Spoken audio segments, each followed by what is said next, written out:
Future-Proof is sponsored by Learn Smart Academy, online revision courses for GCSE and A-Level. All your revision in one place, organised for you, interactive and game-changing. Hello and welcome back from the break. Thank you so much for joining me, Sarah Hopwood, as I continue this series where I'm asking or the question how to, and today we're looking at how we can be better human beings. And I started off by really comparing how a computer or a robot wouldn't take offence and wouldn't be offended, and also they don't feel happiness. And I have seen some laugh, and I have seen, if you Google, is it Tony Robbins was interviewed by a robot, it's incredible to watch the programming of this computer that could really engage with what Tony Robbins was saying, and even was reading his face over smiling, and there's always a discussion there as to, you know, with the human eye, would you recognize whether it's a sincere smile or a laugh or not? Can a computer recognize those things and what have you? I'm not informed enough to have those debates, but I do believe that by us thinking how can we be better human beings, it's quite a good idea to look at what the competition is. And in some areas of the workplace, that competition can be AI, artificial intelligence. And so just going into the break, I was talking about how Tony Robbins speaks about 6 basic human needs. Do Google him. You can hear him talking about it in detail. He's a very, very good, inspiring speaker, and it's well worth sharing with family as well as work colleagues as to what he says about it. But the main thing he focuses on is his lesson is, if we focus on legacy and contribution and growth and learning, then we will get the rest of it as well. And if you focus on legacy and contribution, growth and learning, then you are really in the territory of feeling a sense of fulfillment. And in those two categories, you can see there's a lot of giving in there as well, where if you only focus on the first 4, then you're very much in your mind in survival mode. And there are many people in survival mode, and for good reason. So we need to address the hierarchy of needs before we start trying to, if you like, operate more, say, in the ethereal. For some reason that's come to me. Food, air and water are incredibly important, and those survival needs need to be addressed before we, if you like, start trying to move into other ways and levels of thinking where we are serving other people in bigger ways. It's not, when we're in survival mode, we can still help other people. Poverty-stricken countries can show you the generosity of heart when people are in a lot of need is incredibly inspiring, and some would say counterintuitive, but it does exist, and it's something I think we can all learn from. But so high emotional intelligence in robots, people who have high levels of emotional intelligence generally have a robust emotional language. You can hear when someone's speaking, hear the words that they're saying, and if they have high levels of emotionally intelligent thinking, they will use, if you like, colourful language, meaningful language around emotions, explaining their emotions. So they find the right words as well. Often we don't, we just use the automatic word. I'm frightened of you, I'm this, that and the other, and it may not be I'm frightened of you, or I love you, you know. And some people might say, well, what do you mean by you love me? Well, I like, I don't know, how you look. Well, is that love? You know, and so sometimes, you know, we use automatic universal applicators is the kind of term that I use for it, instead of the right word. And those with high EQ will use the right words. They are very difficult to offend because they actually understand that most people are living out their internal dialogue. They don't hold grudges. They do all they can to find common ground. They're active listeners. You can always tell when someone's listening. They usually will hold back from answering, and they will be giving you supporting body language, nodding their heads, turning an ear, curiosity, trying to process what you're saying, and they're listening. Consistent is key. And often in business, the biggest problem from leaders is they're inconsistent. So the workplace is spending more time trying to work out what you're going to be like today or this week, rather than actually processing what it is that you're asking them to do. So consistency is very important. They don't draw energy from other people. They are very low maintenance people. I often say, are you high maintenance or low maintenance? You're in very sticky water if you're a high maintenance person, where people are running around on eggshells around you. They generally notice things but also remain detached. So it's a bit like noticing something but leaving it on a table rather than actually holding it and bringing it close to your body.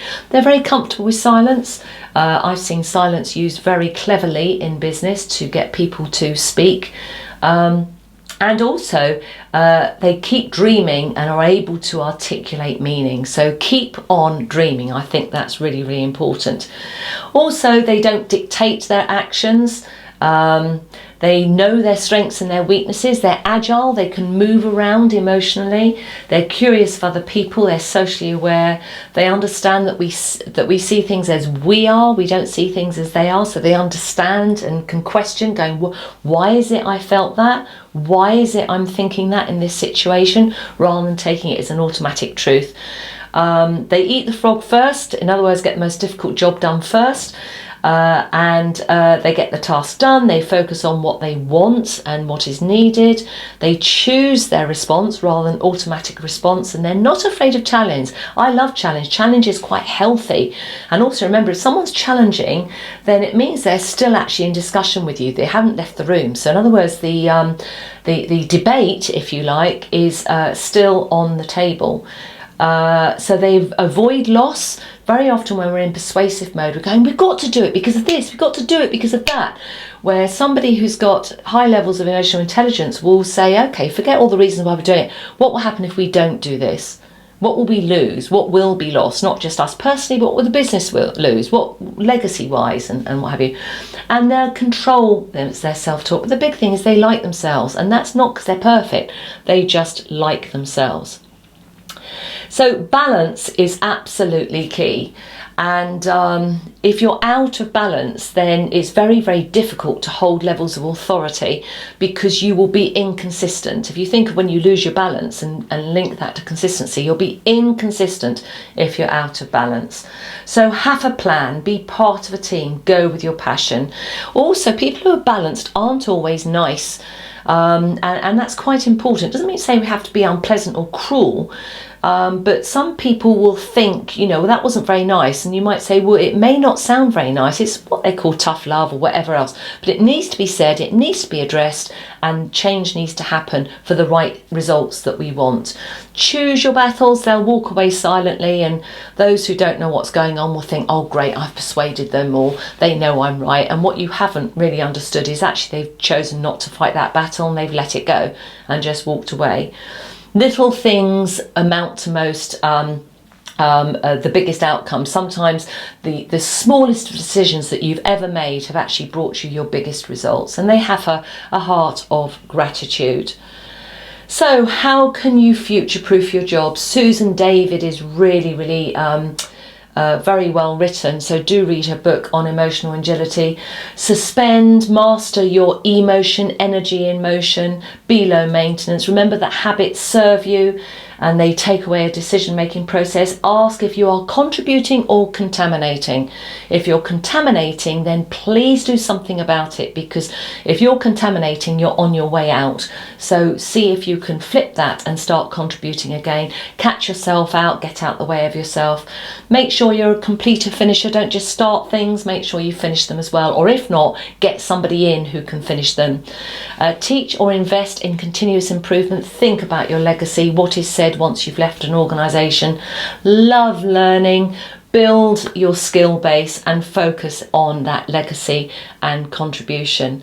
So lastly, make a change. Change a habit. It takes the decision out of the way, and it gives you less to do. And remember that, the less you do, the less you are able to do. So make sure you choose what you're going to focus on and be a completer, finisher. Be balanced, accountable, an agile worker. Be light on your feet. Be flexible. Computers can be flexible depending on how they're programmed. and many will be programmed to be flexible, and understand who you really, really, really are. And if you don't know, ask other people, but ask people who love you, who will tell you the truth, but also who will say it with love. And the last I just want to say here, and I've heard it in relationships when, particularly marriages, have I ever told Paul that he's wrong? Have I ever challenged him?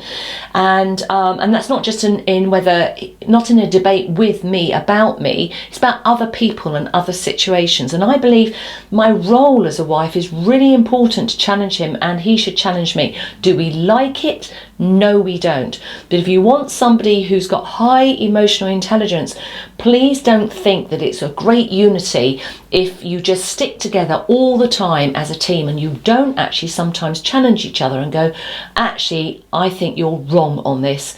Let's talk about why and how. And even if you don't agree with me, the least you can do is hear me out and then go and make your decision. So that perhaps ties up with not always being nice. So be empowered, be inspired. Let's all be better human beings.